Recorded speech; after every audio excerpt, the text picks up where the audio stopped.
Why did Jesus choose the text of Isaiah which speaks about the poor and of prisoners? Why is no prophet accepted in the prophet's hometown?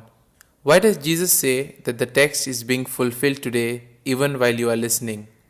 All these questions and more answered during today's episode of Daily Reflections.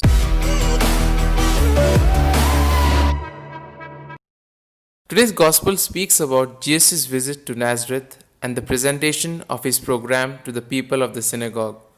At first, the people were amazed, but immediately, when they became aware that Jesus wanted to accept all without excluding anyone, people rebelled and wanted to kill him. Which brings us to the first point, the proposal of Jesus. Urged by the Holy Spirit, Jesus returns to Galilee and begins to announce the good news of the kingdom of God.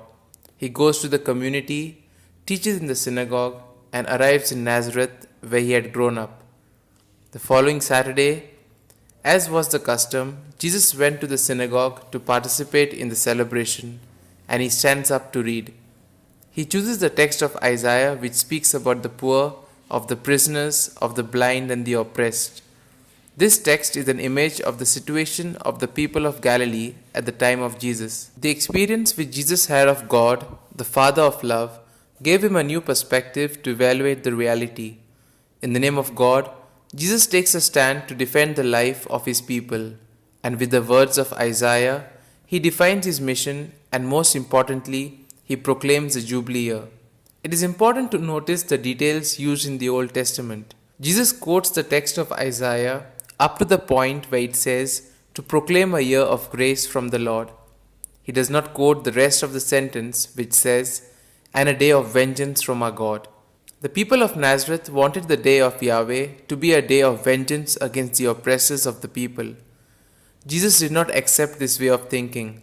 He does not accept vengeance. His new experience of God the Father helped him to understand better the meaning of the prophecies. Which brings us to the next point, the Jubilee year. In the Bible, the Jubilee year was an important law. Every 7 years, at the beginning, it was necessary to restore the land to the clan of origin. All had to be able to return to their own property, and this way they prevented the formation of large estates, and families were guaranteed their livelihood.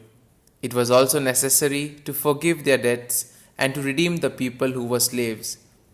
It was not easy to have the Jubilee year every 7 years. After the exile, it was decided to have it every 50 years. The objective of the Jubilee was and continues to be to re-establish the rights of the poor, to accept the excluded, and to reintegrate them into the society to live together with others. The Jubilee was a legal instrument to return to the original sense of the law of God. This was an occasion offered by God to make a revision of the path being followed, to discover and to correct the errors, and to start again from the beginning. Which brings us to the next point, to unite the Bible and life.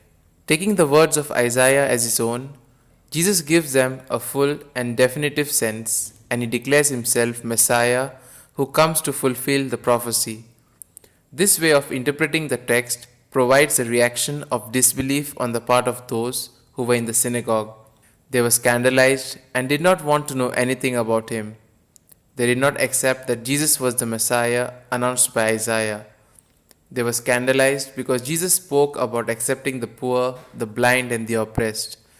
The people do not accept Jesus' proposal. In order to help the community to overcome the scandal and to help them understand that his proposal formed part of tradition, Jesus tells two stories known in the Bible, the story of Elijah and the one of Elisha.